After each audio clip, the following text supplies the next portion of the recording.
Another fly from PATSY DEERYS MAYFLIES book, and another pattern from Sam McGowan. This time it's a Raymond Bumble Muddler variant. So this fly has a Glow Bright number 4 butt section. So I'm going to start off with Glow Bright floss, and it's handy to keep it on a bobbin. Take that down round the bend a little and then come back up.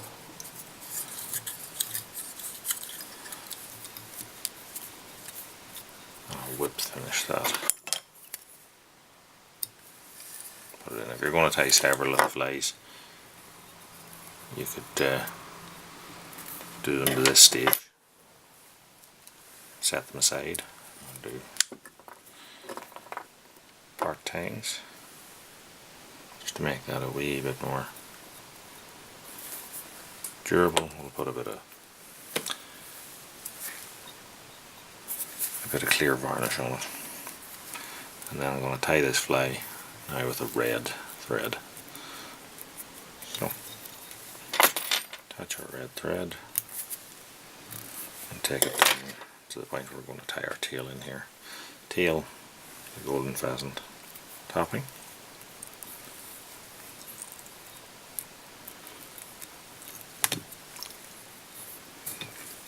Tie that in, take it around the bend. If you lick the topping, just let it dry out.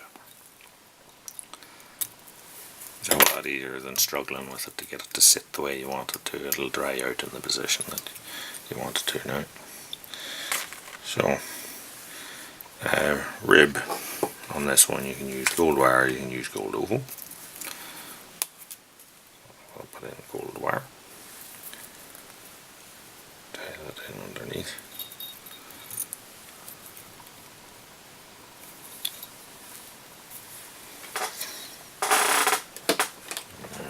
You want a bit of a golden olive seals fur, dubbin, whatever you have. I'll dub the body with this, but I want to stay shorter than your average fly because we have a muddler head to go on here.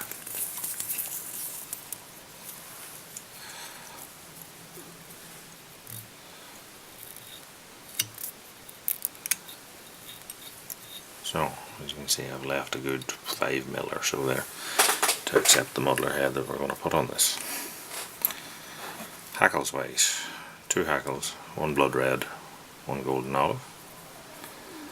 And I think we're going to try and wind the two at the same time. So I'm going to tie the two in together.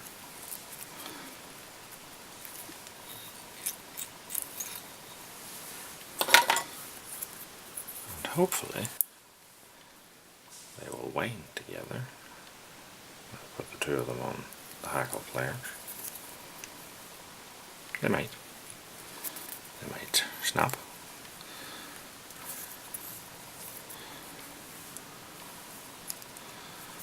Wind the two together back towards the tail, and then take our gold oval and catch in that last turn of the 2 hackles, and then just rib that forward, wiggle it as it passes through.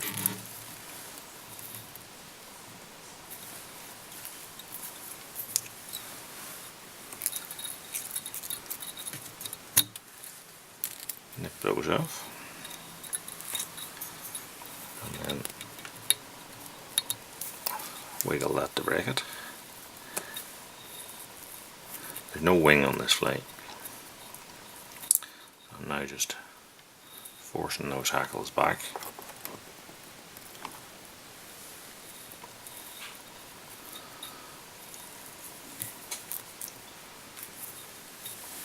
The next thing I have to do is put on some sort of blue. Now you can put on, the fly in the book has a bit of deer hair here as a sort of a fake hackle, but you could also use jay or something like that, or even a grizzle hackle dyed in a sort of a kingfisher blue.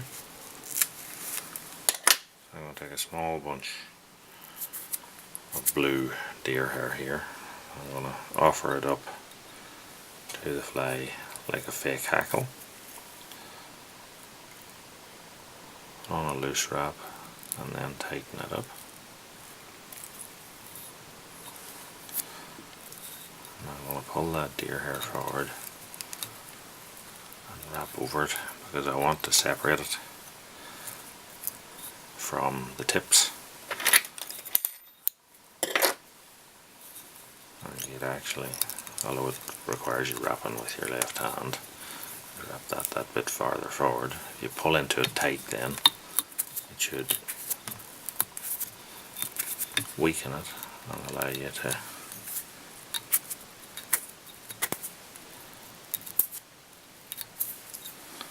snap off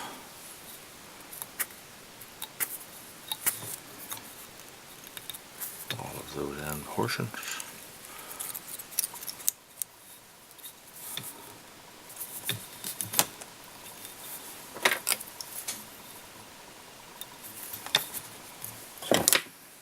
Hackle made out of deer hair. The head itself then is made out of like a scarlety red dyed deer hair. So I'll take a portion of that. Now I'm going to do this slightly different than the book, in that I am going to use the fake hackle portion of the red deer as well. We'll make it a bit shorter than the other. Tie that in, put on 2 loose wraps, cut it off at the front of the eye.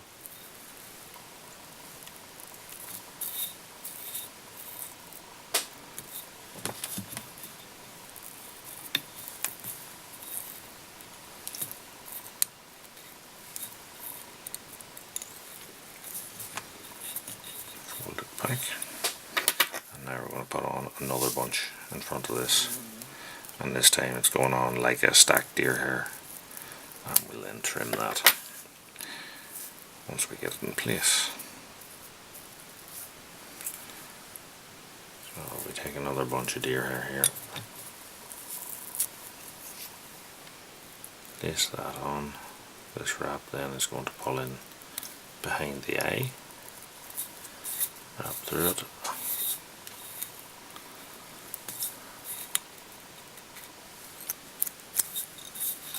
and this is the reason I chose to tie with a red thread, is because I knew we were finishing up with a red deer hair head.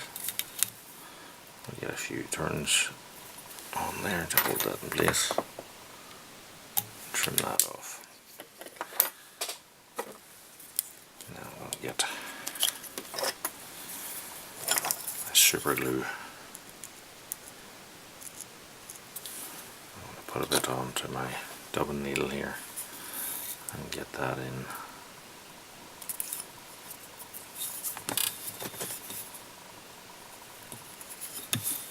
to our whippings.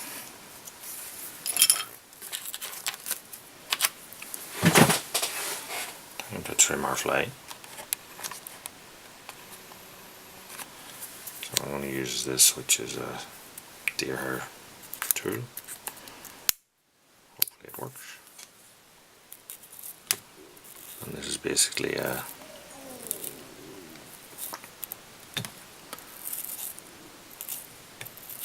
cutthroat razor blade, but it's bent into shape by this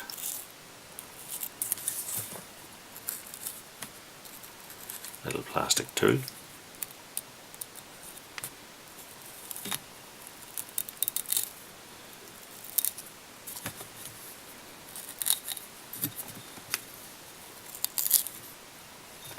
It saves the job of the scissors, and you can just use it to trim back the deer.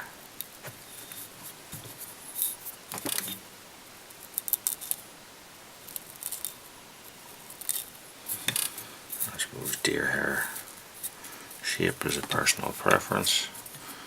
the bigger you leave it, the more water disturbance it'll make.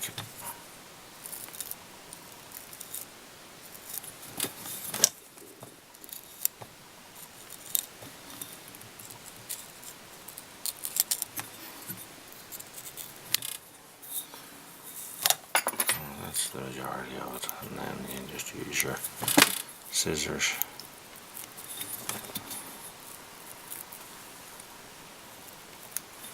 for the final bit of trimming.